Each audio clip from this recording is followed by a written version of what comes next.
لا حول ولا قوة إلا بالله العلي العظيم.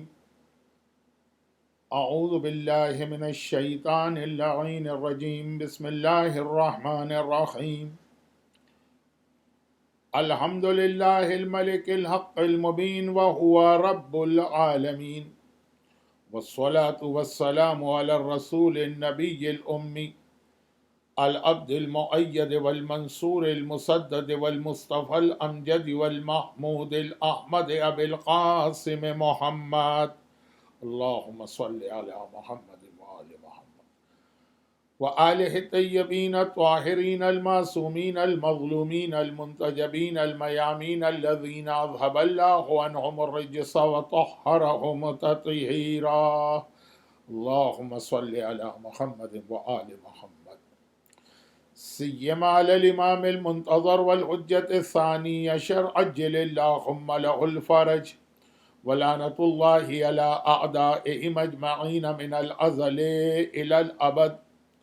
أما بعد، فقد قال الله عز وجل في كتابه المبين وفرقانه المتين وقرآنه المجيد وقوله الحق. بسم الله الرحمن الرحيم.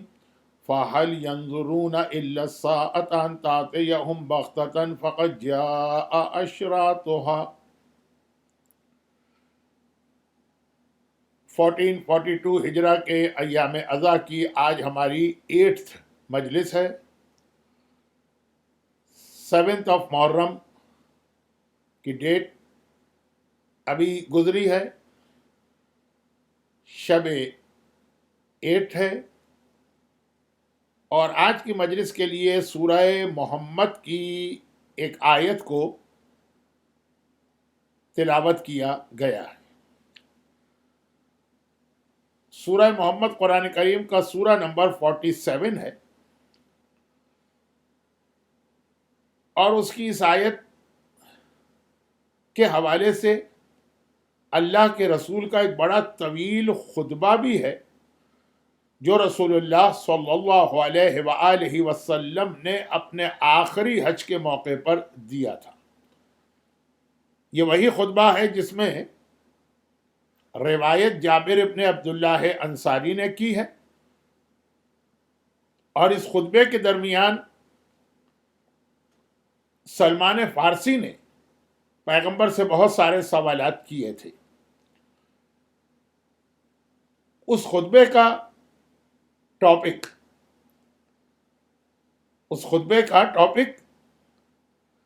پیغمبر نے اپنے آخری خطبے میں، اپنے آخری حج میں تو ایک وہ خطبہ دیا، ورلڈ فیمس خطبہ، لاسٹ سیرمن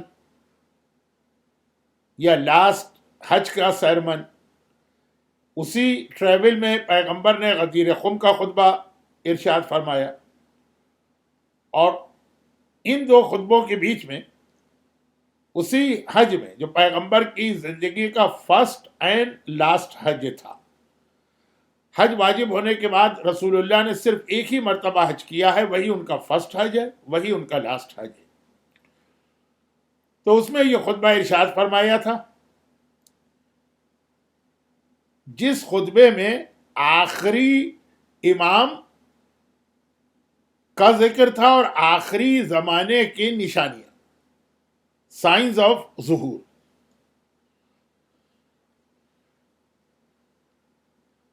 قرآن کریم کی اس آیت کی تفسیر میں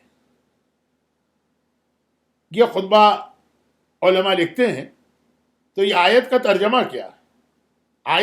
آیت کیا ہے جس کی تفسیر میں یہ خطبہ کوٹ کیا جاتا ہے؟ آیت کا ترجمہ ہے کہ کیا یہ لوگ یہ ویٹ کر رہے ہیں اور انتظار کر رہے ہیں کہ قیامت ان پر آئے گی سڈنلی، فقط جا اشراطھا، جبکہ سائنز آف قیامت آ گئی. اچھا، اب اس آیت میں لفظ قیامت نہیں، لفظ ساعہ، الساعہ. یہ الساعہ قیامت کو بھی کہتے ہیں،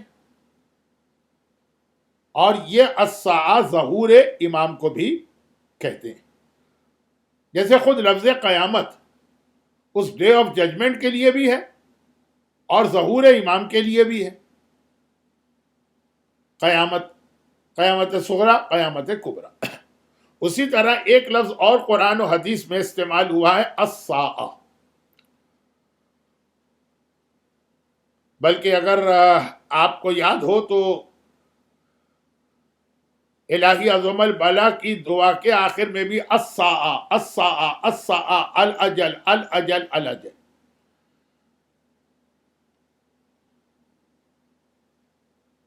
سورہ محمد کی آیت میں لفظ الساعہ آیا ہے، فہل ینظرون،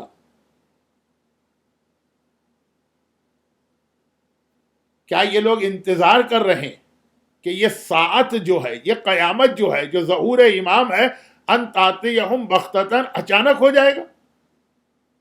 بھئی یہ بیٹھے ہوئے سب لوگ آرام سے، اور اچانک معلوم سڈنلی امام اپیئر ہو گئے؟ قرآن کہتا ہے نہیں، اس کی سائنز ہیں جو سائنز ظاہر ہو گئی۔ اور پھر پیغمبر نے اسی آیت کو یہاں تک تلاوت کر کے وہ سائنز آف ظہور، ریمیننگ سائنز آف ظہور بتائیں۔ کل رات کی مجلس میں نے عرض کیا تھا نا کہ خود پیغمبر اسلام کی رسالت سائنز آف ظہور میں سے ایک ہے۔ اچھا، اب یہاں پہ پیغمبر اپنی زندگی کے آخری حج میں ہے؟ نہیں، آخری حج بھی ہے، اور پیغمبر کی زندگی کا یہ آخری سال ہے۔ 10th of ذی الحج کو حج مکمل ہوتا ہے، 9 ذی الحج، 10 ذی الحج جو سمجھیے، اور within 3 month پیغمبر کی وفات ہو گئی۔ تو بالکل یہ پیغمبر کی زندگی کے لاسٹ اسٹیجز۔ یہاں پہ پیغمبر نے آخری امام کا تذکرہ کیا۔ ابھی پہلے امام کی ولایت اور امامت بہت ہی اوپنلی پبلک کے سامنے نہیں آئی، کیونکہ اس خطبے کے بعد جب پیغمبر مکے سے نکلے تو غدیر خم کے میدان میں میرے مولا کی ولایت کا ایک آفیشلی اناؤنسمنٹ ہوا ہے۔ اگرچہ پیغمبر اپنی زندگی میں بار بار علی کی ولایت، علی کی امامت، علی کی وصایت کا اعلان کرتے آ رہے تھے، لیکن ایک آفیشل وے کے اندر غدیر خم کے میدان میں من کنتو مولا کا اعلان تھا۔ یہ اس سے بھی پہلے کا خطبہ ہے۔ اور میں نے ایک مجلس میں اشارہ کیا تھا کہ جب اللہ کے رسول معراج پر گئے تھے، معراج مکے میں واقع ہوئی تھی، یعنی ہجرت سے بھی پہلے۔ ہجرت تاریخ اسلام کا وہ امپورٹنٹ ایونٹ ہے کہ جہاں سے ہمارا سال شروع ہوتا ہے، اور یہ بھی مولا نے فکس کیا۔ اور ہجرت میں پہلی اسلامی حکومت قائم ہوئی۔ ابھی پہلی اسلامی حکومت بھی اسٹیبلش نہیں ہوئی ہے، مسلمان ابھی مکے میں، اور پیغمبر معراج پر گئے تو سفر معراج میں پیغمبر کو آخری امام کے بارے میں وحی نازل ہوئی آسمان پر۔ 7ویں آسمان پر پیغمبر پہ آخری امام کے بارے میں وحی نازل ہوئی۔ اگرچہ وہ پہلے مولا کے بارے میں بتایا، معراج کے سفر کا پرپز ہی میرے مولا کی ولایت تھی۔ سبحان الذی اسری بعبدہ لیلا من المسجد الحرام الی المسجد الاقصی الذی بارکنا حولہ لنریہ من آیاتنا۔ قرآن کہہ رہا ہے 15 پارے کی پہلی آیت، سورہ نمبر 17 بنی اسرائیل کی پہلی آیت، کہ اللہ اپنے بندے کو رات کے وقت آسمانوں پہ لے گیا تاکہ اپنی لنریہ، تاکہ اس کو دکھائے من آیاتنا، اپنی نشانی۔ اور مولا نے بار بار کہا انا آیت اللہ الکبریٰ، اللہ کی سب سے بڑی میں نشانی میں ہوں۔ اور اسی نشانی کو دکھانے کے لیے پیغمبر کو آسمان پہ بلایا گیا سفر معراج۔ تو روایت یہ ہے کہ اس سفر معراج میں آخری اسٹیج میں اللہ نے سوال کیا کہ اے میرے حبیب، اب یہ ڈائریکٹ سوال و جواب ہو رہا ہے، یہاں جبرائیل کا انوالومنٹ نہیں۔ اے میرے حبیب، کیا تو نے اپنے لیے اپنا ایک وصی منتخب کر لیا؟ ہر نبی کا ایک وصی ہوتا ہے، اس کا جانشین ہوتا ہے، اس کا سکسیسر ہوتا ہے. کیا تو نے اپنے لیے اپنا وصی منتخب کر لیا؟ کیا تو نے چوز کر لیا ہے تیرے بعد تیرا وصی کون ہوگا؟ پیغمبر نے کہا کہ خدا بندہ مجھے نبوت بھی تو نے عطا کی ہے، تو میرا یہ دل چاہتا ہے کہ میرا وصی بھی تو ہی بنا. اب یہ اللہ اور رسول کے بیچ میں جو بات چیت ہو رہی ہے، یہ ہمیں اور آپ کو سمجھانے کے لیے کہ سکسیسر اور جانشیر رسول بھی نہیں بناتا ہے، اللہ بناتا ہے. یا مسلمان کہتے ہیں کہ جی ہم سب ایک جگہ جمع ہو جائیں، ووٹنگ کر لیں، جس کو زیادہ ووٹ مل جائے وہ ہمارا خلیفہ بن گئے. وہاں اعلان ہو رہا ہے کہ خود رسول اللہ جن کے سکسیسر کی بات ہو رہی ہے، جن کے خلیفہ کی بات ہو رہی ہے، جن کے بعد کا خلیفہ، وہ رسول اللہ کو بھی ایک طرح سے اختیار نہیں. نعوذ باللہ توہین نہ ہو جائے. یہ اللہ کے ہاتھ میں ہے. نبوت اللہ دیتا ہے، رسالت اللہ دیتا ہے، تو ان کا سکسیسر بھی اللہ بناتا ہے. شب معراج پہلا سوال تو یہ ہوا. تو اللہ نے کہا ہے حبیب میں نے تمہارے بھائی علی کو تمہارا وصی اور جانشین بنایا، اور جو علی سے محبت کرتا ہے وہ تجھ سے محبت کرتا ہے، جو تجھ سے محبت کرتا ہے وہ مجھ اللہ سے محبت کرتا ہے. جو علی سے دشمنی رکھتا ہے وہ تم سے دشمنی کرتا ہے، جو تم سے دشمنی کرتا ہے وہ مجھ سے دشمنی کرتا ہے. جو علی کا ساتھ دیتا ہے وہ تمہارا ساتھ دیتا ہے، جو تمہارا ساتھ دیتا ہے وہ میرا ساتھ دے رہا. جو علی سے جنگ کرتا ہے وہ تم سے جنگ کرتا ہے، جو تم سے جنگ کرتا ہے وہ مجھ سے جنگ کر رہا ہے. اب اس طرح سے میرے مولا کے فضائل بیان کیے جا رہے، اور جو بھی تمہاری امت میں شامل ہے میں ہر ایک کو جنت میں داخل کروں گا. شب معراج اعلان ہو رہا ہے کہ امت رسول والا ہر شخص جنتی. مگر پھر ایک ایسا جملہ خدا نے ارشاد فرمایا کہ رسول بھی حیران ہو گئے.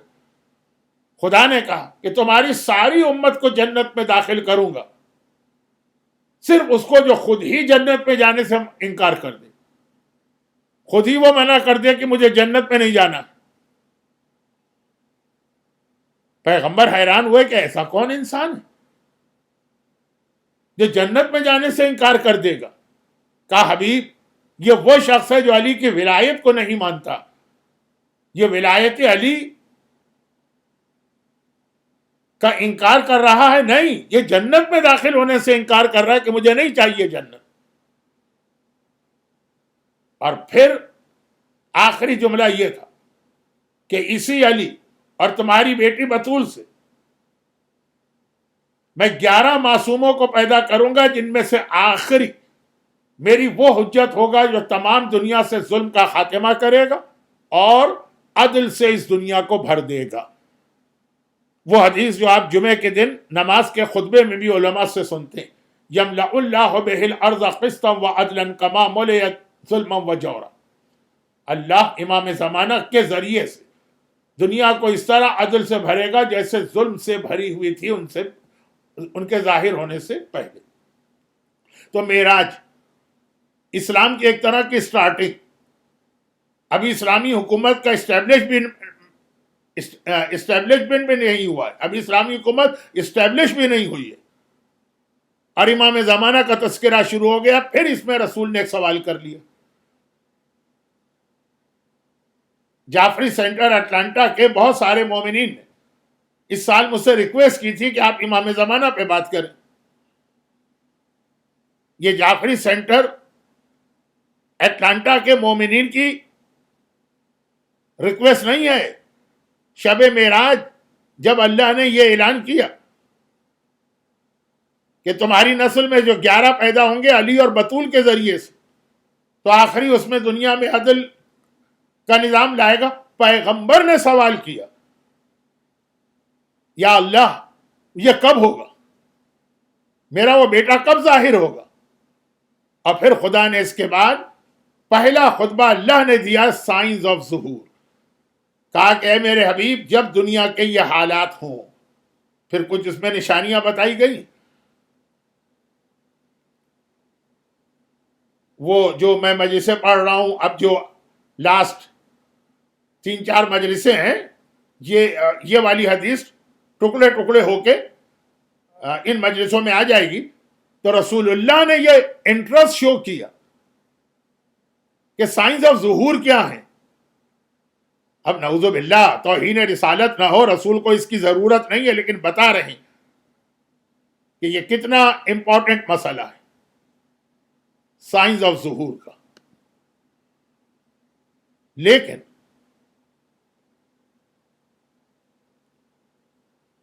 اس کے بعد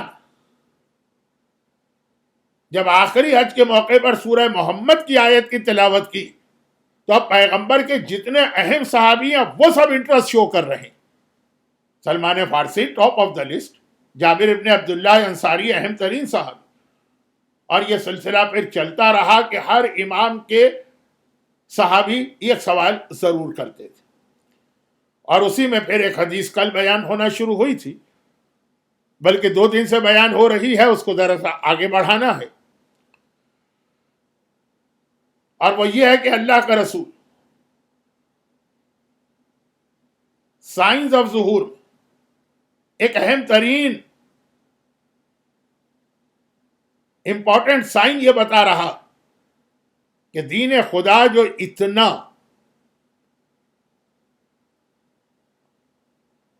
امپورٹنٹ ہے کہ اس میں پیغمبر بھی اپنی طرف سے کوئی چیز نعوذ باللہ ایڈ یا ڈیلیٹ نہیں کر سکتے. وَلَوْ تَقَوَّلَ عَلَيْنَا بَعْضَ الْأَقَاوِيلِ لَقَطَعْنَا مِنْهُ بِالْوَتِينِ. یہ میں نے بیچ کی آیت کے چند لفظ چھوڑ دی کہ اگر ہمارا رسول بھی اپنی طرف سے دین میں کچھ چیزیں کہے گا تو ہم اس کو بھی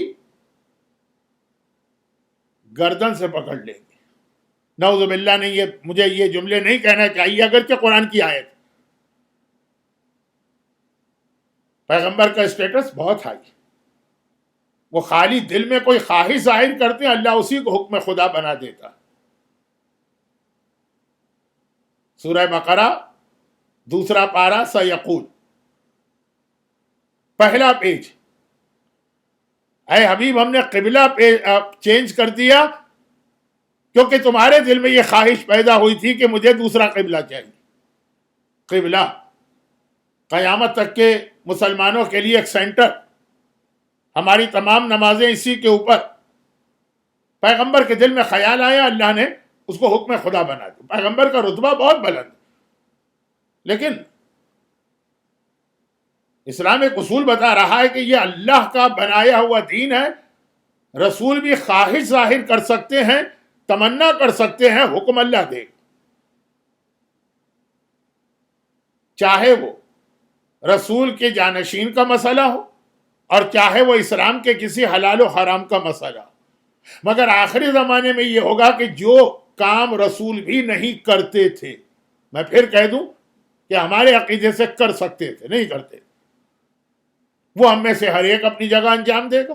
جس کا دل چاہے گا حلال خدا بنا لے گا، جس کا دل چاہے گا حرام خدا بنا دے گا. حلال بھی ہم اپنی مرضی سے بنائیں گے، حرام بھی اپنی مرضی سے بنائیں گے. شریعت ہمارے لیے کھیل بن جائے گی. یہ وہ ذرا سا کل کی حدیث سے ربط میں لانا. اور ایگزامپل کے طور پہ پیغمبر اسلام نے 4 اہم ترین گناہ بتائے جو گناہن کبیرہ.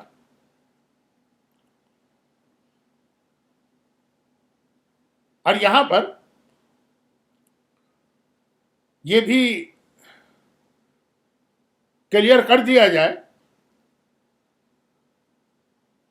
کہ یہ جب حلال اور حرام اور شریعت کے واجبات اور احکام ہر آدمی اپنی مرضی سے بنانے لگے گا. ہمارے ہاں تو میں نے کہا نا کہ رسول اور امام بھی یہ کام نہیں کرتے. ان سے بھی پوچھا جاتا ہے، کہتے ہیں رسول کہتے ہیں میں انتظار کر رہا ہوں کہ اللہ کیا کہتا ہے. اس کا ایک بہت بڑا ریزن جو ہمارے ہاں یہ غلطی آئے گی، یہ سائن آف ظہور. آخری زمانے میں روایت یہ بھی ایک سائن آف ظہور کہ آخری زمانے میں مسلمانوں میں سب سے زیادہ جس کو ذلیل کیا جائے گا وہ علماء ہوں گے، صحیح عالم. لوگ یہ پیغمبر کی حدیث کا جملہ سنیے کسی چور اور ڈاکو کے مرنے پر اتنا خوش نہیں ہوں گے جتنا ایک سچی عالم کے مرنے پہ خوش ہوں گے. اور بھی بہت ساری اس سے ریلیٹڈ حدیث ہے. اب اس کا رزلٹ کیا نکلے گا؟ یہ حلال اور حرام تو اسی لیے لوگ بنائیں گے کہ ہم کو عالم سے کچھ پوچھنا ہی نہیں, ہم کوئی اس سے کم ہیں, ہم کوئی اس سے چھوٹے ہیں. لیکن پھر آخر اس کا رزلٹ کیا نکلے گا؟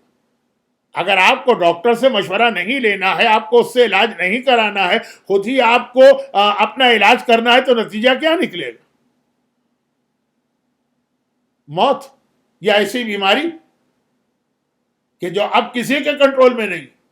چنانچہ آخری زمانے کی نشانی میں یہ حدیث بھی ہے جو بہت مشہور ہے. مجھے معلوم ہے کہ جب یہ لفظ استعمال ہوتا ہے سائنس آف ظہور, تو آپ یہ ساری چیزیں نہیں سننا چاہتے ہیں. آپ سننا چاہتے ہیں کہ امریکہ میں کیا ہوگا آخری زمانے میں, یورپ میں کیا ہوگا, جاپان میں کیا ہوگا, کون پرائم منسٹر آئے گا, کون بادشاہ مرے گا, کہاں پہ جنگیں ہوں گی, کہاں پہ فوجیں جائیں گی. اور پھر آپ یہ چاہتے ہیں کہ بی بی سی اور سی این این اور اسکائی نیوز اور جو دوسرے چینل ہیں ان کی نیوز سے ٹیلی کیا جائے حدیثوں کو. اور میں تو وہ باتیں بتا رہا ہوں جو آپ کو بڑی جنرل ٹائپ کی لگ رہی ہوں گی, لیکن ہم پہنچیں گے وہیں پہ. بس اب یہ ہماری تقاریر آہستہ آہستہ اینڈ پر بھی جا رہی ہے اور اس موضوع پر بھی جا رہی ہے. لیکن اب یہ پہلے یہ جرنلائز باتیں بھی سمجھ لیجیے کہ عالم سے دوری کا نتیجہ یہ نکلے گا. اچھا, یہاں پہ ایک روایت میں ایک لفظ ہے, فاسق اور فاجر عالم تو معاشرے میں چھا جائیں گے, اور متقی اور پرہیزگار عالم ذلیل بنا دیے جائیں گے. یزید کے زمانے میں یہی تھا, معاویہ کے زمانے میں یہی تھا, بنو امیہ کے زمانے میں یہی تھا, بنو عباس کے زمانے میں یہی تھا. جھوٹے جھوٹے عالم سامنے لائے جاتے تھے, امام معصوم کو اگنور کیا جاتا تھا, کوشش کی جاتی تھی, پھر بھی مجبور ہو کے ان کو بھی آنا پڑتا تھا, لیکن بہت کم. اب اس کا نتیجہ کیا نکلے گا؟ اب دیکھیے جو حدیث میں پڑھ رہا ہوں یہ بھی بہت مشہور. لا يبقى من القرآن الا رسمه ولا يبقى من الاسلام الا اسمه مساجدهم معمورا ومن الهداية خالية ابدانهم قريبا وقلوبهم بعيدا. یہ تو آپ بہت سنتے رہتے ہیں, اس لیے بہت تفصیل میں نہیں جا رہا. کا نتیجہ یہ نکلے گا کہ قرآن ہوگا لیکن نہیں ہوگا, قرآن ہوگا لیکن نہیں ہوگا. لا يبقى من القرآن الا رسمه, بس وہ جو کچھ عربی میں لکھا ہوا ہے اتنا ہی قرآن رہ جائے گا. یہ تو قرآن رہ جائے گا. لعنت اللہ علی الکاذبین, یہ جو لکھا ہوا ہے یہ لکھا ہوا تو رہ جائے گا, لیکن پورا معاشرہ انہی کاذبین سے بھر جائے گا جن کے اوپر یہ آیت لعنت کر رہی.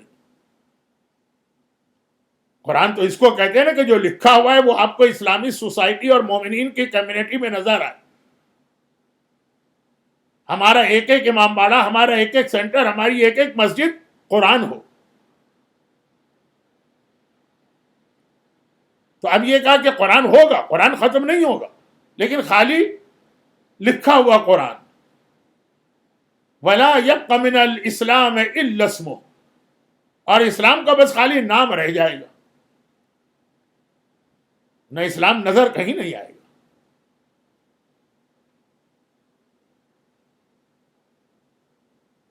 ہاں نام رہے گا, ایسا نہیں ہے کہ نام ختم ہو جائے گا.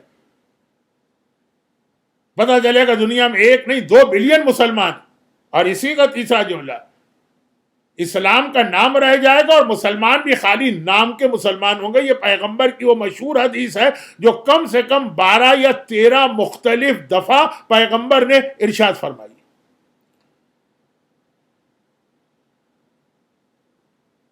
اور پھر جب اسلام خالی نام کا ہوگا تو ان کی مسجدیں لوگوں سے بھری ہوئی ہوں گی. جس مسجد میں جائیے کراؤڈ بہت زیادہ, یعنی ماحول ایسا بنے گا کہ باقی مذہب والے اپنے پلیس آف ورشپ کو سیل کر رہے ہیں، آن سیل. لوگ ہی نہیں آتے ہیں، خالی پڑی ہے. اور مسلمانوں کی ہر مسجد جب بھی بنائی جاتی ہے تو وہ چھوٹی پڑ جاتی ہے، معلوم ہوا کہ نہیں پبلک اور بڑھ گئی، بھری ہوئی ہے، بھری ہوئی. لیکن انسانوں سے وَمِنَ الْہِدَایَةِ خالیہ، ہدایت سے خالی ہے. ہدایت کہیں نہیں ملے گی آپ کو.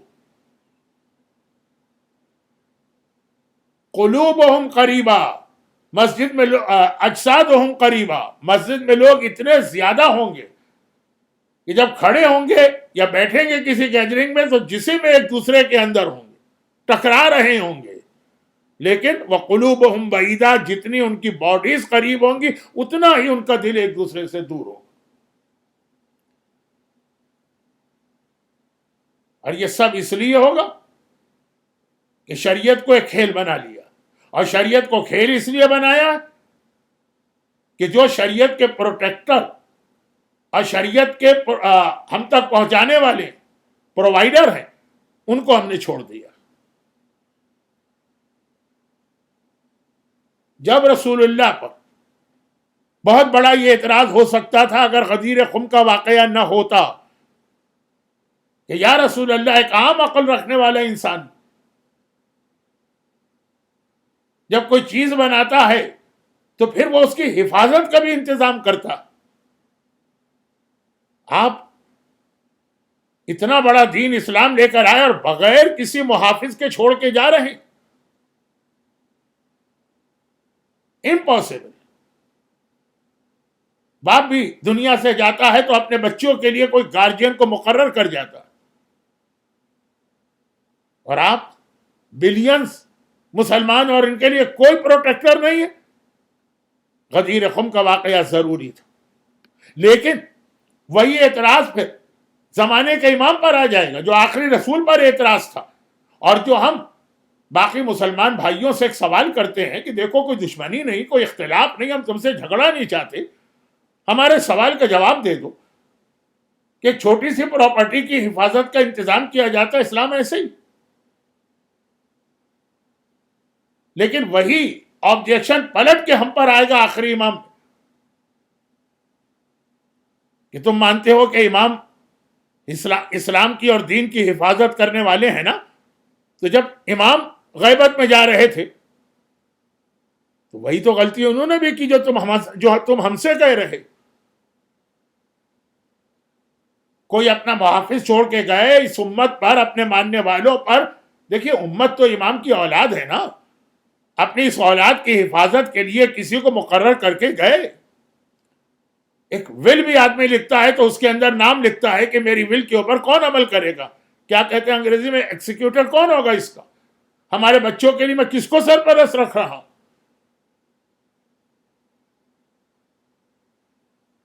تو اگر رسول کی رسالت وہ ڈیمانڈ کر رہی ہے کہ غدیر کا واقعہ ہونا چاہیے تو امام زمانہ کی غیبت بھی ڈیمانڈ کر رہی ہے کہ مرجعیت کا انسٹیٹیوشن ہونا چاہیے. کوئی تو ہونا جو امام کی غیر موجودگی مینس ان کی ڈسپیئر، ان کی غیبت میں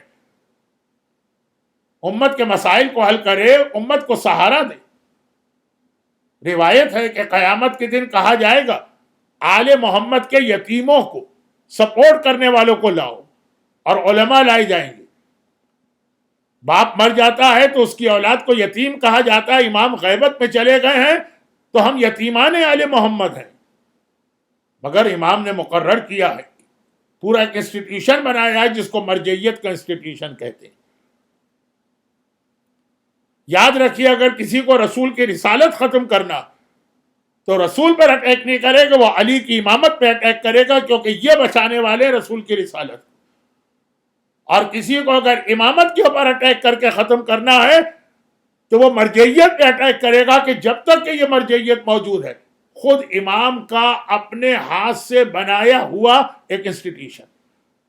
تو غیبت کے اندر سائنس آف ظہور مراجع کے حوالے سے بہت زیادہ، علماء کے حوالے سے، مراجع کے حوالے سے ہمیں بہت زیادہ ڈرایا گیا ہے، وارننگ دی گئی، الرٹ کیا گیا.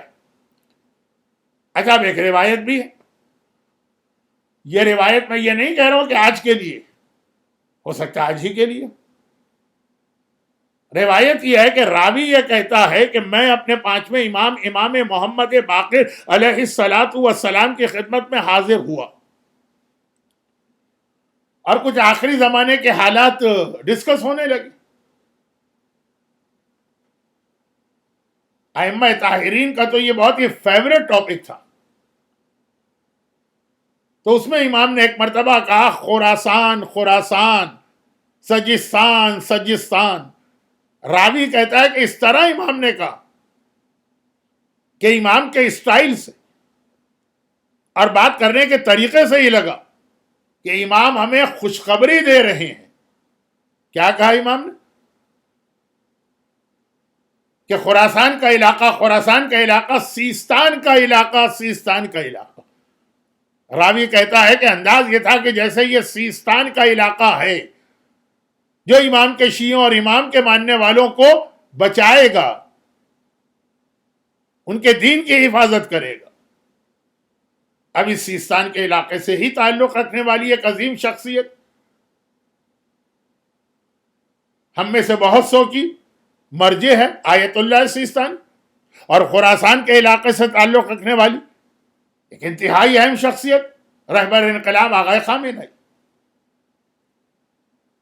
خراسان کے ہیں، ایک سیستان کے ہیں، اور دونوں کا نام اس حدیث میں آیا جس میں آخری زمانے کے شیعوں کی حالت بتائی جا رہی. لیکن اس سے پہلے کہ میں ذرا سی کچھ اسپیسیفائی سائنز آف ظہور آپ کے سامنے پیش کروں، ایک چھوٹا سا واقعہ اور بیان کر دوں تاکہ یہ اندازہ ہو جائے کہ جو کام ہمارے کرنے کا نہیں ہے نا، وہ بلا وجہ ہم نے اپنے کندھوں پہ لے لیا. اب میں ان لوگوں سے بات ہی نہیں کر رہا ہوں جو انٹینشنلی اور پرپزلی علماء کے یہ مراجع کے دشمن ہیں، اور نہ ہی وہ میری بات سنیں گے. آج کل تو اس سال کا ایام ازاں آپ کے پاس ایک ٹائم پہ بہت چوائس ہوتا ہے. مجلس میں اگر آپ جائیں 1 گھنٹے کی ڈرائیو کر کے امام باڑے میں پہنچ کے بیٹھ کے اب جیسا بھی اسپیکر ہے سننا ہی سننا، واپس اب مجلس چھوڑ کے 1.5 گھنٹے کی ڈرائیو میں تو نہیں جا سکتے. لیکن یہ آن لائن میں بہت ہی آسانی، ادھر سے کلک کیا ادھر پہنچ گئے، ادھر سے کلک کیا ادھر پہنچ گئے. تو مجھے پتا ہے کہ کون سا مومنین کا گروپ ہے جو مجھے پسند سنے گا. پسند تو خیر کوئی نہیں کرتا ہے، نہ مجھے چاہیے پسندیدگی، لیکن جو سن لے گا. تو اس کے اندر میں یہ بات بتا رہا ہوں کہ کوئی کچھ کام ایسے ہیں جو آپ کے کرنے ہی کے نہیں. اب یہ جعفری سیکٹر اٹلانٹا میں اس وقت اگر لائٹ کا کوئی پرابلم پیدا ہو جائے تو یہ آپ کے کرنے کا کام نہیں ہے کہ آپ کھڑے ہو کے لائٹ کو ٹھیک کرنے لگے. ایک ٹرسٹ ہے، ایک کمیٹی ہے، ایک انتظامیہ ہے، وہ اس کو سنبھال لے گی. اور فرض کیجئے کہ اگر ان کو نہیں معلوم کہ یہ پرابلم ہوا ہے، تب بھی آپ کو یہ اجازت اور اختیار نہیں، آپ جا کے ان کو انفارم کریں، وہ آ کے ٹھیک کریں گے. یہ ان کا کام ہے، یہ آپ کا کام نہیں ہے. اور اسی طریقے سے دنیا کے ہر ملک میں یہ ہوتا ہے کہ اگر آپ کی آنکھوں کے سامنے کوئی قانون توڑ رہا ہے، آپ جا کے لا انفورسنگ اتھارٹیز کو بتائیے کہ قانون توڑا ہے. آپ کو حق نہیں ہے کہ آپ کسی کو پنش کریں اور کسی کو سزا دیں اور کسی کو پکڑ لیں. مثالیں بہت ہیں لیکن ٹائم تو میرے پاس کم رہ جاتا ہے. پتہ نہیں 50 سال 46 بلکہ 47 ایئر ہے جب میں مجلس سے پڑھ رہا ہوں، لیکن اب تک میں مجلس کے شروع کے حصے کو کنٹرول نہیں کر پا رہا ہوں. اس میں تھوڑا ٹائم ویسٹ ہو جاتا ہے، آخر میں پرابلم ہو جاتا ہے. تو ہم وہ ڈیوٹی اپنے ذمہ لے رہے ہیں جو ہماری ڈیوٹی ہے ہی نہیں. اچھا کبھی ایسا ہوتا ہے کوئی کام آپ کی ڈیوٹی نہیں ہے لیکن وہ آپ کرتے ہیں، اچھا کام ہوتا ہے، آپ کو اجازت. کچرا اٹھانا آپ کا کام نہیں ہے لیکن آپ نے دیکھا کہ جعفری سینٹر اٹلانٹا میں کہیں ٹیشو پڑے ہیں، کہیں چائے کے خالی کپ پڑے ہیں، آپ نے اٹھا کے اس کو ڈال دیا، اگرچہ یہ ہماری ڈیوٹی ہے. لیکن کچھ ایسے کام ہوتے ہیں جس میں ہم کو یہ رائٹ بھی نہیں ہے کہ ہم انٹرفیئر کریں. آج کل ہم یہی کر رہے ہیں. اب بات کیا ہے؟ تاریخ شیعہ کے بہت بڑے عالم شیخ مفید کس کس طرح سے شیخ مفید کا انٹروڈکشن آپ سے کرایا جائے. نہج البلاغہ ہر مومن کو پتا ہے، سید رضی کی کتاب ہے. سید رضی اسٹوڈنٹ ہیں شیخ مفید کے، اور ان کے بڑے بھائی جو علم میں ان سے بھی بڑے، سید مرتضیٰ، وہ بھی اسٹوڈنٹ ہیں شیخ مفید کے. اچھا، اسٹوڈنٹ تو بہت ہے، میں نے دو کے نام کیوں لی؟ اس لیے لیے کہ شیخ مفید اپنے زمانے کے مرجع تھے، اور مرجع کا ایک کام یہ ہوتا ہے کہ لوگوں کو اجتہاد کی تعلیم دے. اور انہوں نے رات کو خواب میں دیکھا کہ شہزادی فاطمہ پورے حجاب کے ساتھ آئی ہیں، دو بچوں کو لے کر. شیخ مفید کے سامنے بچے بٹھائے اور کہا کہ یا شیخ علمہم الفقہ، میں اپنے بچوں کو لے کے آئی ہوں، تم اسے دین کی تعلیم دو. اور شیخ مفید کی آنکھ کھل گئی ہے خواب دیکھتے ہی، اور روتے رہے روتے رہے روتے رہے. خدا بندہ، میں نے کتنا بڑا گناہ کر دیا ہے کہ یہ خواب میں نے دیکھا، میں اور شہزادی کے اولاد کو تعلیم دوں. اگلی صبح جب وہ مسجد میں گئے، کیونکہ ہمارے حوزے میں عموماً مجتہدین کی کلاسز مسجدوں میں ہوتی، دل نہیں لگ رہا ہے آج اسٹوڈنٹس کو درس دینے کے لیے. رات کا خواب، اس زمانے کے ایک انتہائی شریف سید گھرانے کی ایک انتہائی قابل احترام خاتون اپنے دو بیٹوں کو لے کے آتی ہے، ٹھیک اسی طرح سے جیسے رات کو خواب میں شہزادی فاطمہ کو دیکھا، اور اسی طرح لا کے ان بچوں کو وہیں بٹھاتی ہے جہاں رات کو شہزادی نے حسنین کو بٹھایا تھا، اور وہی ایک جملہ کہتی ہے کہ اے شیخ میرے ان بچوں کو دین کی تعلیم دے. سمجھ گئے شیخ کہ شہزادی کا میسج کیا تھا. اتنی محنت سے پڑھایا کہ ایک سید رضی بنے اور ایک سید مرتضیٰ. سید رضی نے نہج البلاغہ جیسا ماسٹر پیس ہمارے سامنے پیش کی. سید مرتضیٰ کو مولائے کائنات نے ایک ٹائٹل دیا، علم الہدا، یہ ہدایت کا علم اور فلیگ ہے. مولا کہیں جو خود ہدایت ہے. اور ایسے بہت سارے ان کے شاگرد تھے. شیخ طوسی بھی انہی شیخ مفید کے شاگرد جنہوں نے حوزہ علمیہ نجف بنائے. جب آپ مولا کے روضے سے نکلتے ہیں اور وادی السلام کے قبرستان جانا چاہتے ہیں تو روضے سے نکلنے کے بعد لیفٹ سائڈ پر جو سب سے پہلے مسجد پڑتی وہ شیخ طوسی کا گھر تھا، وہیں پہ حوضہ بنا تھا، وہیں پہ آج ان کی قبر ہے. لیکن شیخ مفید کا ایک خاص رول ہے شیعہ ہسٹری کہ شیخ مفید کے زمانے میں اسلامی دنیا کے حالات بہت خراب ہو گئے تھے، اور اتنے پرابلم آ گئے تھے کہ ڈائریکٹ امام زمانہ نے شیخ مفید کو گائیڈنس دی، 3 خط الگ الگ ٹائم پر ان کے نام بھجوائے، اور ٹائٹل کیا تھا؟ الاخ الکریم، اے میرے عزت والے بھائی. امام زمانہ کا ریٹن میں لیٹر آ رہا. ابھی 4-5 مہینے شیخ مفید کا زمانہ بہت ڈسکس ہوا تھا اسلامی میڈیا میں. شیخ مفید کا نام نہیں آیا تھا وہ ٹائم پیریڈ، کیونکہ شیخ مفید کے ٹائم پیریڈ میں کئی سال مور دین ونس حج ہوا ہی نہیں. تو اب یہ جو پچھلے 4-5 مہینے سے ایک ڈسکشن چل رہا تھا نا کہ کیا اسلامک ہسٹری میں اس سے پہلے کوئی ٹائم ایسا گزرا ہے کہ حج نہیں ہوا، تو باقاعدہ ہسٹری کو جب ٹریس کیا گیا تو ایسے کئی سال سامنے آ گئے، کئی موقع شیخ مفید کے زمانے میں بھی حج نہیں ہوا تھا. اور اگر آپ ویسے میری پرانی مجلسیں سنی تو میں 40 سال سے کہہ رہا تھا کہ بعض شیعوں کے دماغ میں یہ ایک مس انڈرسٹینڈنگ ہے کہ ظہور امام کی ایک سائن یہ ہے کہ اس سال حج نہیں ہوگا.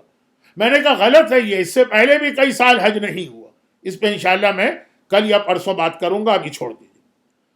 تو شیخ مفید عظیم ترین مرجع، بہت امپورٹنٹ ان کا رول. ان کے ایک شاگرد نے حوض علمیہ نجف بنایا، دوسرے نے نہج البلاغہ، تیسرے نے ہدایت کے علم کا ٹائٹل مولا سے لیا.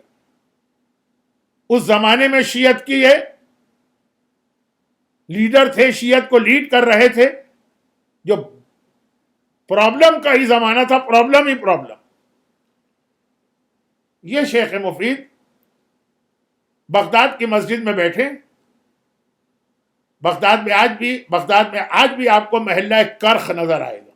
یہ زمانے میں پورا شیعہ محلہ تھا, پوری شیعہ بستی, جیسے آپ کی تاج پور و جمال پور پوری شیعہ بستی, وہاں پہ یہ درس دیتے تھے. اس کے بعد پھر جب ان کے شاگرد شیخ طوسی نے وہاں درس دیا اور ایک دفعہ شیعہ سنی رائٹ ہوا اور پورا شیعوں کا محلہ جلا دیا گیا, تب شیخ طوسی وہاں سے شفٹ ہوئے نجف. تو شیخ مفید بغداد میں بیٹھے ہیں, درس بھی دے رہے ہیں, اور لوگ بہت امپورٹنٹ مسئلے لے کے آ رہے ہیں کہ ایک مرتبہ کوئی شخص بہت ہی گھبرایا مسجد میں داخل ہوا, یا شیخ یا شیخ یا شیخ, بہت ارجنٹ مسئلہ ہے, فوراً جواب دیجئے, باقی ساری چیزیں روک لیجئے. کہا تیرا مسئلہ کیا ہے؟ کہا بغداد کے قریب ایک گاؤں میں رہتا ہوں, وہاں پہ ایک پریگننٹ عورت کا انتقال ہو گیا, لیکن پیٹ میں بچہ ابھی زندہ, اور اب ہمارے گاؤں ہے, وہاں عالم تو ہوتے نہیں, گاؤں میں ڈسپیوٹ ہو گیا. آدھے لوگ کہہ رہے ہیں کہ بچہ زندہ ہے تو ماں کا پیٹ کاٹو, بچے کو نکالو, پھر ماں کو دفن کرو. آدھے لوگ کہہ رہے ہیں کہ میت کی بے حرمتی تو حرام ہے, غسل میت میں بھی یہ امام نے ہمیں گائیڈنس دی کہ پانی بھی اس طرح سے نہ ڈالو کہ میت کو تکلیف ہو, پیٹ کیسے کاٹے. اور پرانا زمانہ ہے, کوئی اینستھیسیا وغیرہ کا تو سلسلہ ہی نہیں, سمجھ میں نہیں آتا ہم کیا کریں, فوراً فیصلہ کرنا ہے ورنہ بچہ مر جائے گا ماں کے پیٹ. شیخ بس یہی فرق ہوتا ہے امام معصوم میں اور مرجے میں. نہ مرجے کی نالج کمپلیٹ ہوتی ہے, نہ مرجے ہر وقت اتنا اٹینٹیو رہ سکتا ہے, غلطی کر سکتا ہے مرجے, امام غلطی نہیں کر سکتے, امام معصوم ہے, جو غلطی کرے وہ امام نہیں ہوگا, مرجے غلطی کر سکتا ہے. شیخ اس وقت پتہ نہیں کس خیال میں تھے, بے اختیار کہا کہ نہیں, میت کا احترام اور رسپیکٹ لازم ہے, اسی طرح سے عورت کو دفن کر دو, بات ختم ہو گئی. ایک مرجے کے بعد دن میں 500 آدمی سوال کرنے آتے ہیں. کئی سال گزر گئے, شیخ اسی مسجد میں بیٹھے ہوئے درس دے رہے. ایک آدمی اپنے ساتھ 5 سال 6 سال کے بچے کو لے کے آیا, شیخ کو سلام کیا, یا شیخ آپ نے مجھے پہچانا؟ شیخ نے دیکھا, کہا نہیں پہچانا, تو کون؟ تو کہا جب مجھے نہیں پہچانا تو اس بچے کو کیسے پہچانیں گے؟ کہا کہ نہیں پہچانا. کہا کہ یا شیخ میں وہی آدمی ہوں جو آپ سے مسئلہ پوچھنے آیا تھا, اور آپ نے کہا تھا کہ اس عورت, پریگننٹ عورت کو اسی طرح سے دفن کر دوں, اور میں یہ مسئلہ لے کے گھوڑے پہ بیٹھ کے گھوڑا دوڑاتا ہوا جا رہا تھا. گاؤں کے قریب پہنچا تو آپ کا میسنجر مجھے ملا. شیخ چونکے, میرا میسنجر؟ ہاں, وہ ایک آدمی آیا تھا جو مجھے آواز دے کے روک رہا تھا اور کہہ رہا تھا کہ سنو, تم نے شیخ سے مسئلہ پوچھا ہے نا, شیخ کا اصل مسئلہ کچھ اور ہے. شیخ کا مسئلہ یہ ہے کہ نہیں, بچے کی جان بچانا واجب ہے, ماں کا پیٹ کاٹو, بچے کو نکالو, پھر ماں کو دفن کرو. بالکل ٹائم پر آپ نے وہ آدمی بھیجا تھا, میں گاؤں میں انٹر ہونے والا تھا, یہ وہی بچہ. ورنہ آج یہ نام و نشان نہیں ہوتا, ماں کے ساتھ قبر میں دفن ہو کے مر جاتا. شیخ کو تو اچھی طرح یاد ہے کہ آج تک ایسا نہیں ہوا کہ میں نے کوئی مسئلہ بتا کے پھر کسی آدمی کو, اپنے میسنجر کو بھیجا. سمجھ گئے کہ مجھ سے بہت بڑی غلطی ہوئی ہے, بچے کو دیکھا ہے, بے اختیار شیخ رونے لگے, اپنا سر دیوار سے ٹکرا دیا کہ یا شیخ تم لوگوں کو مسئلے بتا رہے اور ایک مومن کا بچہ تمہاری وجہ سے مارا جاتا, تم قاتل ہوتے. شیخ نے اعلان کر دیا کہ آج سے میں فتویٰ نہیں دوں گا, میں اتنے بڑی رسپانسبلٹی اپنے کندھے پہ نہیں لے سکتا. سارے شیعہ پریشان. آج کا زمانہ ہوتا تو مٹھائیاں بانٹی جاتی, عید سیلیبریٹ کی جاتی, ایک دوسرے سے لوگ گلے ملتے, اور عموماً اس ٹائپ کے لوگ جو مرجعیت کے خلاف ہوتے ہیں نا, ان کے ہاں تو حجاب بھی نہیں ہوتا ہے, تو عورتیں اور مرد ہاتھ ملا رہے ہوتے. عموماً ہو سکتا ہے کہ کچھ ایسے بھی ہیں جو اینٹی مرجع تو ہیں لیکن اینٹی دین اور شریعت نہیں ہے. شیخ نے کہا کہ نہیں بھائی, اپنے اعمال کا جواب قیامت میں دینا مشکل ہے, کجا یہ کہ جن جن کو میں مسئلے بتاؤں گا سب کا جواب مجھے دینا پڑے گا.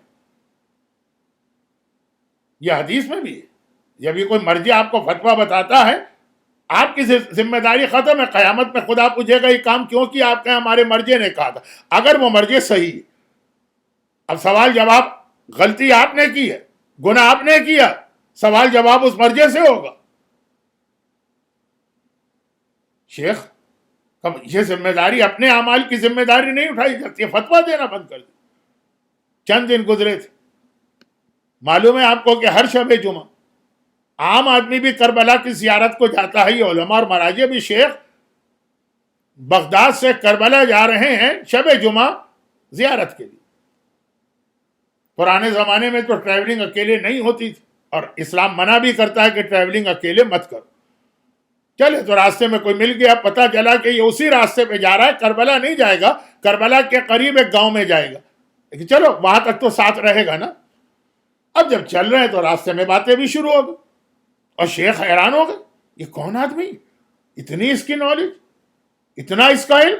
میں اس وقت شیعہ دنیا کا سب سے بڑا عالم، بلکہ تمام مسلمانوں میں سب سے بڑا عالم، اور اس کے سامنے تو مجھے لگ رہا ہے کہ مجھے کچھ آتا ہی نہیں ہے، جاہل ہوں. یہ کہاں چھپا ہوا ہے؟ اب باتیں ہو رہی ہیں اور شیخ اس سے اتنا امپریس ہو رہے ہیں، یہاں تک کہ وہ جگہ آ گئی جہاں سے دو راستے جاتے تھے، کربلا اور ایک اس آدمی کے گاؤں.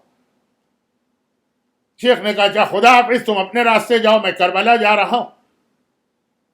اس نے ایک مرتبہ سوال کیا کہ یا شیخ آپ نے اتنی باتیں مجھ سے کی، ایک بات میں آپ سے پوچھنا چاہتا ہوں کہ آپ نے فتویٰ دینا کیوں بند کر دی؟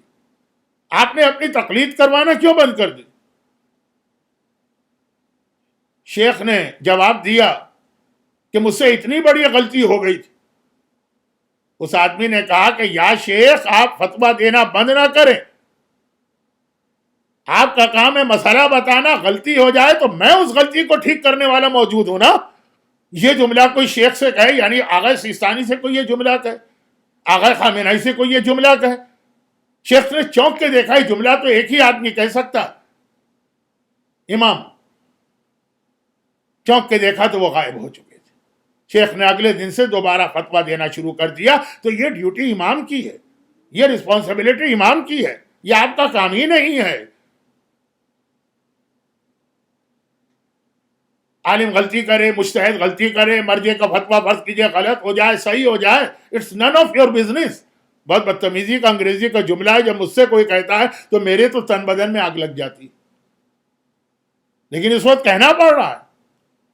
ایک امام کے ہم قائل ہیں نا، ہمارا ایک امام ہے نا، پردہ غیبت میں صحیح ہے نا، اور یہ اس کے نائب ہیں. اگر یہ اتنی بڑی کوئی غلطی یا بلنڈر کریں گے تو آپ کو ضرورت نہیں ہے کہ آپ انٹرفیئر کر کے اس کو ٹھیک کریں. فرض کیجئے کہ مجتہد غلط فتویٰ دے رہا ہے، نماز میں کہہ رہا ہے کہ اشہد ان علی ولی اللہ، تشہد میں نہیں کہہ سکتے. فرض کیجئے آپ کے حساب سے وہ غلط نمازیں لوگوں کو بتا رہا، تو ایک اس کا آقا بھی موجود ہے، ایک اسلام کا محافظ بھی موجود ہے، وہ اس غلطی کو ٹھیک کر دے گا. فرضی مثال میں نے دی.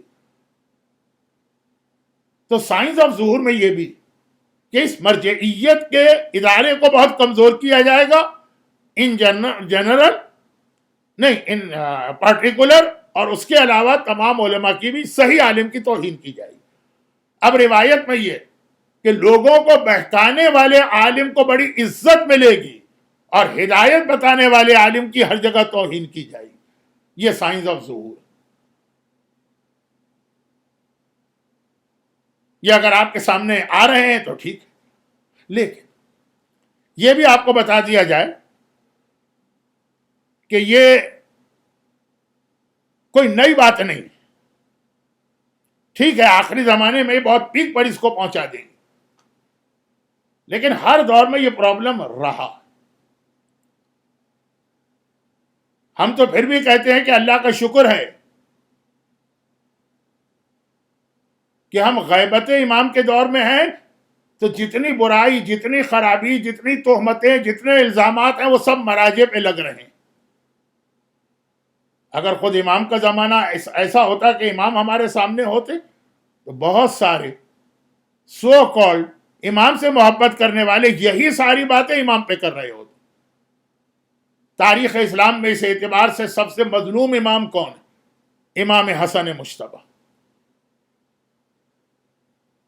کتنا مظلوم امام ہے، کیا کیا تہمتیں ان پہ نہیں لگائی گئی، کیا کیا ایلیگیشن نہیں لگائے گئے، کتنے ان کی مخالفت نہیں کی گئی، اور کن لوگوں کی طرف سے جو ان کے ساتھی ہیں، ان کی فوج میں شامل ہیں.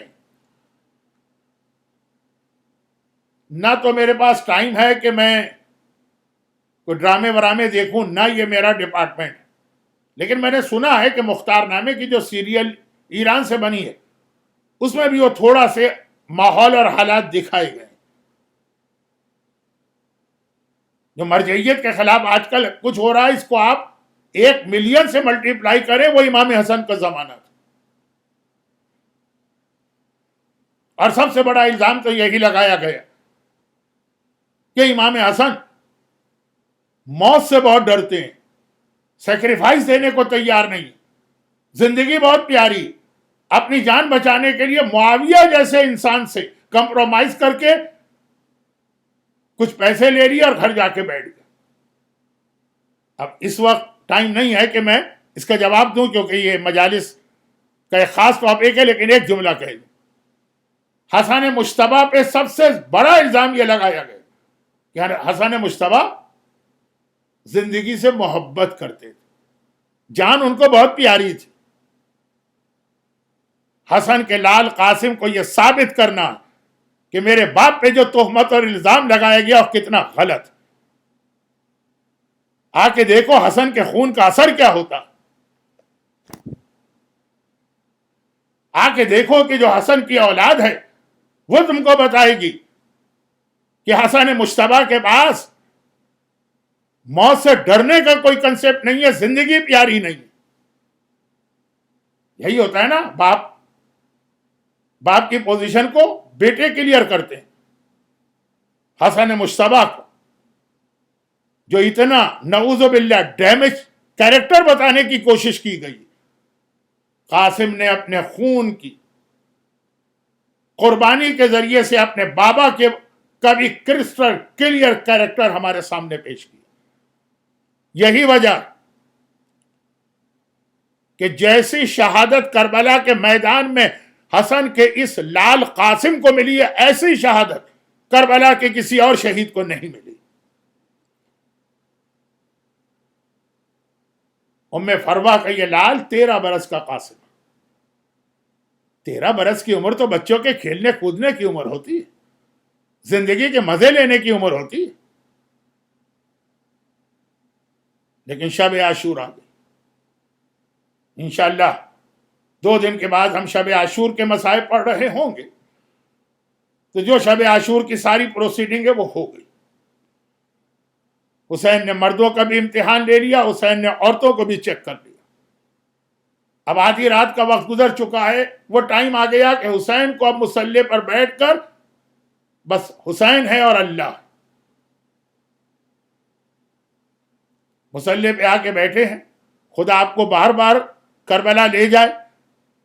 آپ میں سے آلموسٹ ہر آدمی پچھلے 4-5 سال میں کربلا جا چکا ہے. خیمہ گاہ میں آج بھی آقا حسین کا خیمہ موجود ہے، اسی خیمے میں بیٹھے. نمازیں بھی ہو رہی ہیں، دعائیں بھی ہو رہی ہیں، اللہ سے باتیں بھی ہو رہی ہیں. آنکھیں بند ہیں، ہاتھ بلند ہیں، چہرہ آسمان کی جانب ہے. حسین کو ایسا لگا کوئی میرے پہلو میں آ کے بیٹھ گیا. حسین نے ایک بار گردن جھکا کے گردن کو گھما کے دیکھا. کیا دیکھا؟ میرے بھائی حسن کا لال قاسم میرے پہلو میں آ کے بیٹھا. حسین کو اپنے بھائی حسن سے کتنی محبت تھی. یاد رکھیے، جب اتنی محبت اور وہ آدمی نہ رہے تو ساری محبت اس کی اولاد میں منتقل ہوتی، خاص طور پر اگر وہ بچہ بہت چھوٹا اور یتیم چھوٹا ہو اور یتیم ہو جائے. ایک بار حسین نے دیکھا قاسم، کہا کہ بیٹا قاسم اس وقت آدھی رات کو میرے پاس کیوں آئے؟ یہ وقت تو ایسا ہے کہ تجھے اپنی ماں کے پاس ہونا چاہیے. کربلا کا بیابان ہے، جنگل ہے، تیری ماں خیمے میں اکیلے. کہا چچا ماہی نے تو مجھے آپ کے پاس بھجوایا. ماں مجھ سے پوچھنے لگی کہ قاسم بیٹا، میں تو سیدانی نہیں ہوں، غیر خاندان کی ہوں. یہ میری قسمت کھل گئی کہ شادی ہو کے میں فاطمہ کی بہو بنی اور اس گھر میں آ گئی. لیکن بس مجھے یہی ڈر ہے کہ تیری عمر کم ہے، ایسا نہ ہو کل وہ تیر و تلوار دیکھ کر، کٹتی ہوئی گردنیں دیکھ کر تو ڈر جائے اور دنیا کہے کہ حسن کا بیٹا تو ایسا نہ ہوتا، یہ ام فروہ کے خون کی خرابی. میں اتنا کہیں اب آقا سے پوچھ کے بتا دی کہ کیا کل کے مرنے والوں میں تیرا نام ہے کہ تیرا نام نہیں ہے، تاکہ تیری ماں کے دل کو سکون ملے. ہائے دنیا کی ہر ماں کہتی ہے میرا لال بچ گیا تو مجھے سکون ملے گا، کربلا کی ماں کہتی ہے میرا لال مارا گیا تو مجھے سکون ملے گا۔ ماہی نے تو آپ کے پاس بھجوایا، اے محبان اہل بیت، آپ کی آنکھوں کے سامنے اس وقت خیمہ گاہ کا منظر آ رہا ہوگا نا، وہ ہے ام فروا کا خیمہ، یہ ہے آقا حسین کا خیمہ۔ قاسم آ کے کہتے ہیں تو چچا میں اپنی ماں کو کیا جواب دوں؟ حسین نے ایک مرتبہ قاسم کو دیکھ کے سوال کیا، حسن مجتبیٰ پہ تہمتیں اور الزام لگانے والوں، یا بنیا کیف عندک الموت، موت کی بات تو کر رہا ہے لیکن موت ہے کیسی تجھے پتا بھی ہے؟ کیا جواب دیا قاسم نے؟ دیکھیں 13 برس کے بچے کا جواب یہی ہونا چاہیے، مولا کی طرح کوئی فلسفیانہ خطبہ دینے کا موقع نہیں ہے۔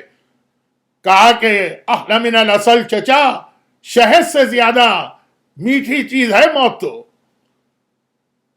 یہ اس حسن کا لال و وارث کہہ رہا ہے جس حسن پہ دنیا نے کیا کیا الزامات موت اور زندگی کے حوالے سے نہ لگا۔ لیکن چچا یہ تو بتائیے کل کے مرنے والوں میں میرا نام ہے کہ نہیں ہے؟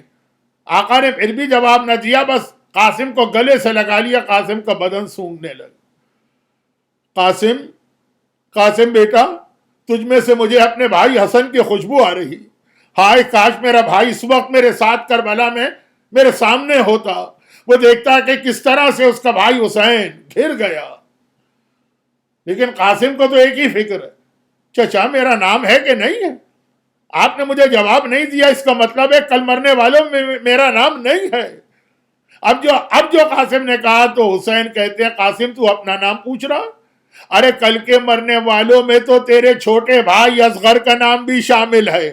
بھائی اتنا سننا تھا، 13 برس کا قاسم ہے لیکن ہاشمی شہزادہ ہے، جوش میں آ کے انگڑائی لی، کرتے کے بند ٹوٹنے لگے، چچا یہ بے حیا فوج ہمارے خیموں میں داخل ہو کے اصغر کو شہید کرے گی؟ میرا مظلوم آقا حسین کیسے بتائے کہ قاسم بیٹا تیرا اصغر گہوارے میں نہیں شہید ہوگا، اپنے باپ کی آغوش میں شہید ہوگا۔ قاسم اپنے خیمے میں چلے گئے۔ اگلا دن عجیب دن، خیموں میں لاشیں آنا شروع ہو گئے، یعنی اصحاب امام مارے گئے۔ اب باری آ گئی بنی ہاشم کے شہزادوں کی، لاشیں آ رہے ہیں۔ جب کوئی لاشا آتا ہے ام فروا تڑپ کے دیکھتی ہے میرا قاسم کہاں ہے؟ قاسم نظر آ گیا، پوچھا بیٹا تو اب تک زندہ؟ یہاں تک کہ جب اون محمد کے لاشیں آ گئے، اب جو قاسم ماں کے سامنے آئے، ام فروا نے ناراض ہو کے منہ پھیر لیا۔ قاسم نے گھبرا کے کہا اماں تو مجھ سے ناراض کیوں ہے؟ کہا تو نے مجھے کتنا شرمندہ کر دیا، ارے میری شہزادی زینب کے لال مارے گئے، میرا بیٹا میرا قاسم اب تک زندہ ہے۔ قاسم نے ہاتھ جوڑے اور کہا اماں کسی سے پوچھ لے، ہر بار چچا کے پاس جاتا ہوں لیکن میرا چچا مجھے مقتل میں جانے کی اجازت ہی نہیں دے رہا، میں کروں تو کیا کروں؟ اب یہاں 2 روایتیں، ایک تعویذ والی روایت ہے وہ بھی آپ سنتے ہیں، دوسری میں نے اپنے استاد سے سنی۔ ام فروا نے جو یہ سنا تو ایک مرتبہ قاسم کے بازو کو تھاما اور زینب کبریٰ کے پاس آئیں۔ اچھا زینب کبریٰ وہ خاتون ہے کہ سارے عرب کی عورتیں اپنی حاجتیں لے کے زینب کے پاس آتی ہیں۔ علی کے زمانے سے دستور اور طریقہ یہ تھا کہ عورتوں کی مشکل کشا تو زینب، لیکن زینب کو بڑی تمنا تھی کہ خاندان والے بھی آتے ہیں، محلے والے بھی آتے ہیں، عرب کی عام عورتیں بھی آتی ہیں، میرے بھائی حسن کی بیوہ ام فروا نے کبھی مجھ سے کچھ نہیں مانگا۔ اکثر کہا کرتی تھی ام فروا میری بڑی تمنا ہے، سب میرے پاس آتے ہیں اور تو نے آج تک کچھ نہیں مانگا۔ ام فروا نے کہا شہزادی جس گھرانے میں بغیر مانگے سب مل جائے مانگنے کی ضرورت ہی نہیں ہے۔ آج قاسم کا بازو تھام کے گئیں اور کہا شہزادی زینب آپ کی بیوہ بھاوج آج آپ کے دروازے پہ سوالی بن کے آئی ہے، ایک سوال ہے، کیا آج آپ میری حاجت پوری کریں گی؟ زینب تو کب سے تڑپ رہی، بے اختیار کہا کہ ام فروا ارے میں تو انتظار کر رہی تھی کبھی کچھ مانگ، بتا کیا مانگے گی؟ تو شہزادی وعدہ کریں میری حاجت پوری کریں گی۔ زینب نے کہا علی کی بیٹی تجھ سے وعدہ کرتی ہے، حاجت کیا؟ کہا میرے قاسم کو مقتل میں جا کے مرنے کی اجازت دلوا دیجیے۔ کیا زینب کو اپنا بھائی حسن یاد نہیں؟ جتنی حسین سے محبت ہے زینب کو اتنی ہی محبت حسن سے۔ سر سے پیر تک ام فروا کو دیکھا، کہا مانگا بھی تو نے تو کیا مانگا؟ ارے میں کس دل سے تیری یہ حاجت پوری کروں؟ ام فروا نے کہا لیکن آپ نے وعدہ کیا تھا۔ زینب نے فضہ کے ذریعے حسین کو بلایا اور کہا بھیا تیری بہنیں خواہش کر رہی، زینب کی خواہش ہے میرے قاسم کو مقتل میں جانے دے۔ حسین نے کہا زینب یہ تم کہہ رہی؟ بھیا حسن یاد ہے نا؟ کہا کیا کروں، وعدہ کر چکی ہوں ام فروا سے، میرا وعدہ تجھے بچانا ہے۔ حسین نے کہا اچھا قاسم بیٹا مقتل میں جانے کی تیاری کر۔ ام فروا نے ایک مرتبہ روکا اور کہا کہ شہزادی ایک زحمت اور دینا، اور یہ کہہ کے ایک امامہ زینب کے حوالے کیا اور کہا کہ یہ قاسم کے بابا حسن مجتبیٰ کا امامہ، میرا دل چاہتا ہے میرا آقا حسین اپنے ہاتھ سے قاسم کو یہ امامہ پہنا کے میدان میں بھیجے، ہے تو بہت چھوٹا مگر حسن کا لال ہے، باپ کی شان کے ساتھ جائے، آج اسے اپنے باپ پہ لگنے والے الزامات کا جواب بھی دینا، یہ میرا جملہ ہے، باپ بن کے جائے، حسن مجتبیٰ کی شان کے ساتھ جائے۔ ایک بار اتنا چھوٹا تھا قاسم کہ گھوڑے پہ بیٹھ بھی نہیں سکتا تھا، حسین و عباس نے مل کے قاسم کو گھوڑے پہ بٹھایا، مگر ہے حسن کا بیٹا، ہے شیر خدا کا پوتا، ایسا جہاد کیا وہ شامی پہلوان کے 7 جوان بیٹے قاسم کے ہاتھوں جہنم واصل ہوئے، آخر میں خود وہ آیا اور قاسم نے حملہ کیا۔ ایک مرتبہ پکار کے کہتا ہے ارے میری فوج والوں آ کے مجھے بچاؤ، ادھر فوج والے دوڑے، قاسم پہ 30,000 کی فوج نے ایک ساتھ حملہ کیا، 13 برس کا گل بدن، 30,000 کا حملہ۔ ایک بار قاسم نے پلٹ کے آواز دی یا اماں ادرکنی، چچا میری مدد کو آئیے۔ مقتل میں لکھا ہے یہ آواز کئی شہیدوں نے دی تھی مگر اتنی تیزی سے حسین کسی کی آواز سن کے نہ دوڑے جو قاسم کی آواز سن کے دوڑے، اتنے جلدی پہنچے کہ لشکر یزید بھی نہیں سوچ سکتا تھا، گھبرا گئے، دائیں طرف کے گھوڑے سوار بائیں طرف گئے، بائیں طرف کے گھوڑے سوار دائیں طرف گئے، اور قاسم جو زمین کربلا پہ گر چکا ہے یہ سارے گھوڑے سوار قاسم کے بدن پر سے گزرے۔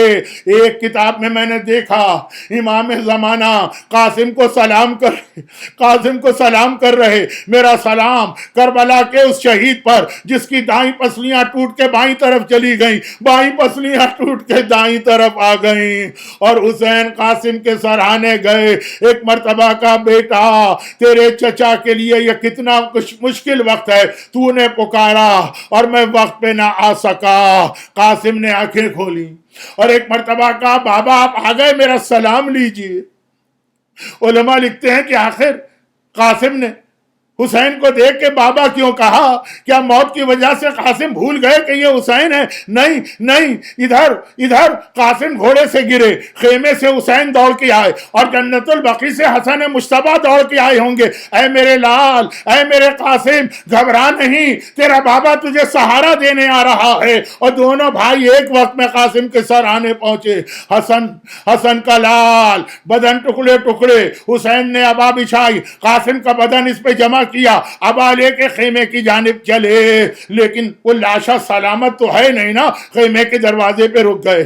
ہر شہید کا لاشا لے کر حسین خیمے کے اندر جاتے، وہاں بیویاں انتظار کر رہی ہیں، لاشا آنے والا ہے لیکن لاشا نہیں آیا، وہ حسین کے آنے کی آواز تو آئی، پیروں کی آواز، در خیمہ پہ رک گئی۔ زینب آگے بڑھی، ایک مرتبہ در خیمہ پر پہنچی اور گھبرا کے کہا بھیا قاسم کا لاشا کہاں ہے؟ تیرے ہاتھ تو خالی نظر آ رہے۔ حسین نے ابا کی طرف اشارہ کیا اور کہا زینب بہن میرا قاسم اس ابا کے اندر ہے، لیکن دیکھو آہستہ بولو، ایسا نہ ہو کہ ام فروا سن لے، کوئی ماں اپنے لال کی حالت ایسی تو نہیں دیکھ سکتی ہے۔ ام فروا تو زینب کے پیچھے پیچھے ہی تھی۔ ایک مرتبہ ہاتھ جوڑ کے کہا آقا ذرا مجھے دکھا تو دیں میرا قاسم کس حالت میں ہے۔ اب حسین نے ابا کھولی، ماں نے بدن کے ٹکڑے دیکھے اور ایک بار آواز دی اے شہزادی زینب، اے کلثوم، اے رباب، اے لیلا، اے رقیہ، سب آ کے مجھے مبارکباد دو، ارے آج کربلا کے میدان میں میری قربانی تو سب سے زیادہ کام آئی۔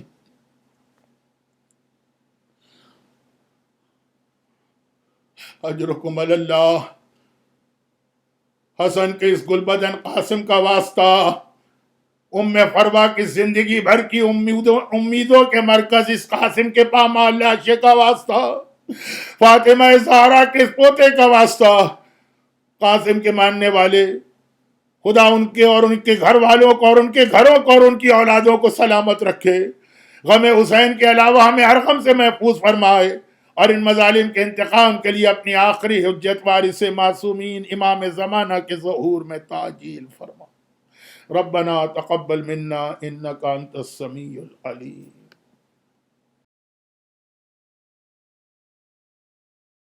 تھام کے رہ جائے گی رن سے جب قاسم کی میت آئے گی،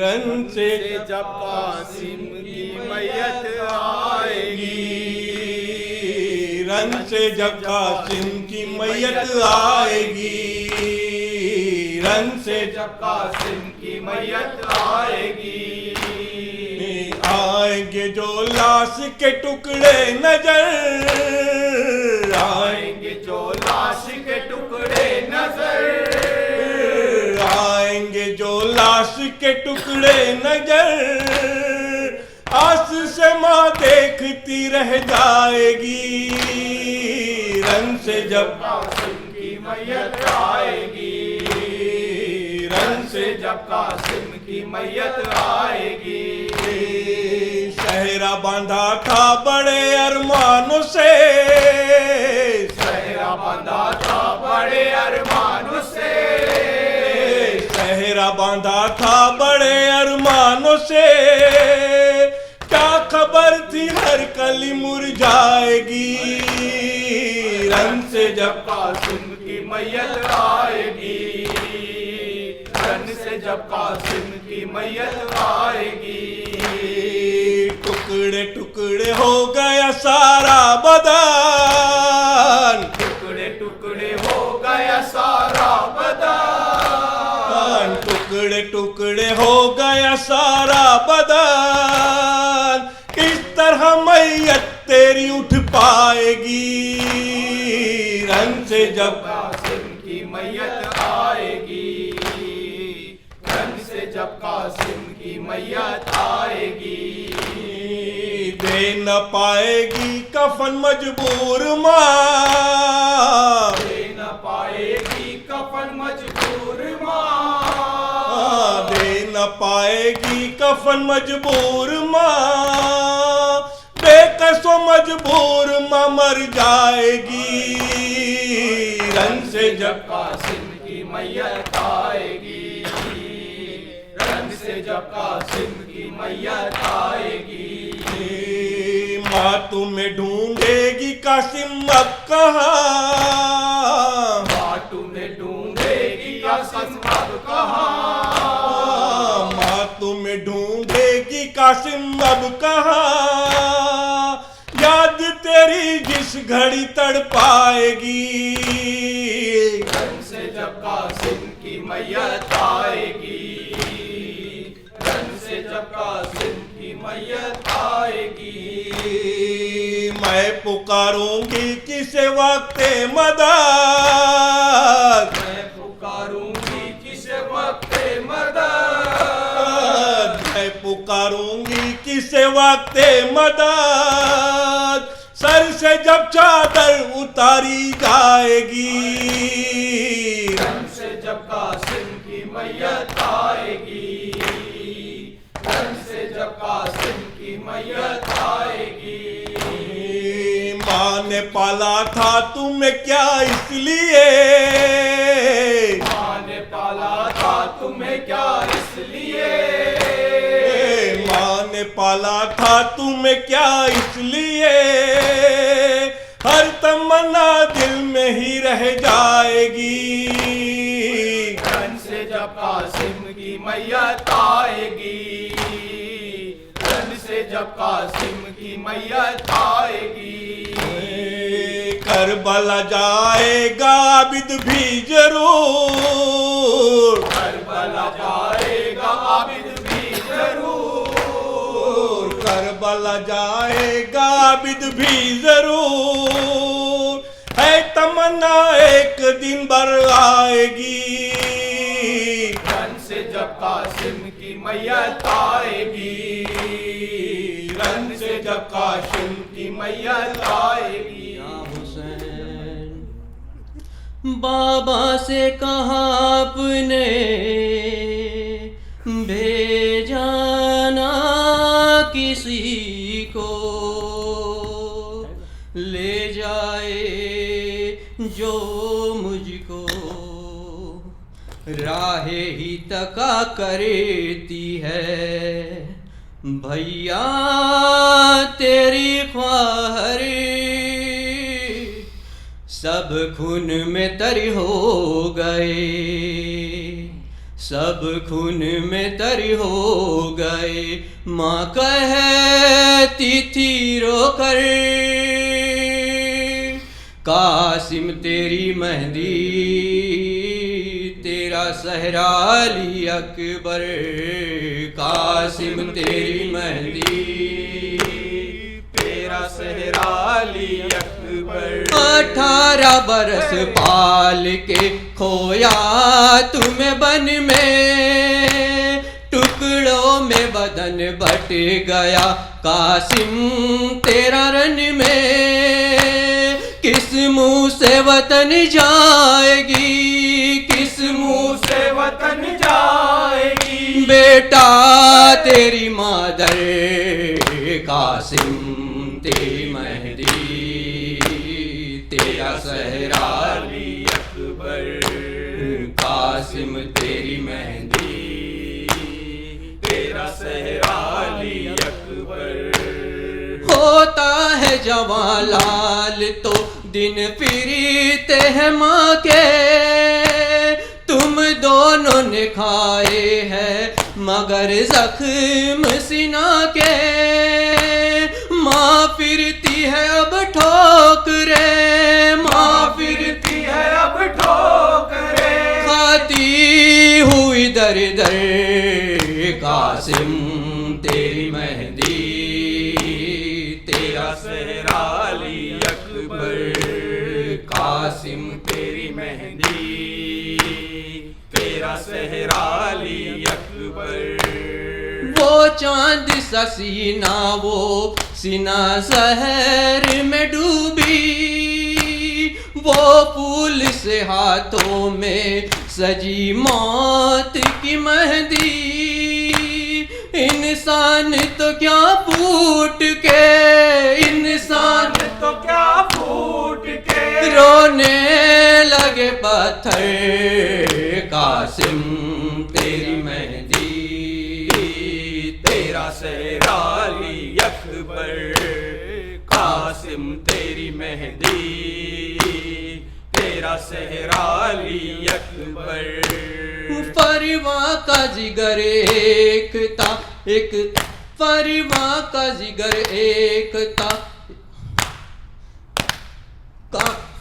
تیری مہندی تیرا صحرا علی اکبر، قاسم تیری مہندی تیرا صحرا علی اکبر۔ قاسم کا بدن اور علی اکبر کا کلیجہ، صابر نے دامن میں کچھ اس طرح اٹھایا، جس طرح کوئی پھول رکھے، جس طرح کوئی پھول رکھے، خاک سے چن کر قاسم بیٹا ہے تو علی کا، زہرا کی تو دعا ہے، شبیر تیرا آقا ام البنین ماں ہے۔ ہر صورت و چلن میں حیدر سے نہ جدا ہے، تا حشر تجھ سے قائم دنیا میں بس وفائے عباس عباس عباس عباس عباس عباس۔ بیٹا ہے تو علی کا، زہرا کی تو دعا ہے، شبیر تیرا آقا ام البنین ماں ہے۔ چلن میں حیدر سے نہ جدا ہے، تا حشر تجھ سے قائم دنیا میں بس وفائے عباس عباس عباس عباس عباس عباس تیرے علم کو تھامے ہر شخص کہہ رہا ہے، مظلوم کربلا کا زینب کا واسطہ ہے، پردیسی کوئی ایسا پردیس میں نہ اجرے، صدقے میں اس کے جس کا گھر بار لٹ گیا ہے عباس عباس عباس عباس عباس عباس اس وقت جب کہ زینب دربار میں گئی تھی، قاری نمازیوں سے محفل سجی ہوئی تھی، ظالم یہ پوچھتا تھا غازی تیرا کہاں ہے، بالوں سے منہ چھپائے زینب یہ کہہ رہی تھی عباس عباس عباس عباس عباس عباس تقدیر کے ستائے تیرے در پہ سر جھکائے، اشکوں کے التجا ہم غازی تجھے سنائے، بیمار سر کے زخموں کا واسطہ ہے، جتنے بھی گزشتہ دل ہے مولا شفا وہ پائے عباس عباس عباس عباس عباس عباس دل کے مراد غازی تیرے علم سے پائے، روتی ہوئی جو مائیں تیرے علم پہ آئے، زہرا کے درد پہلو کا دیتی ہے واسطہ، فضا کی کنیزی میں میرا بھی نام آئے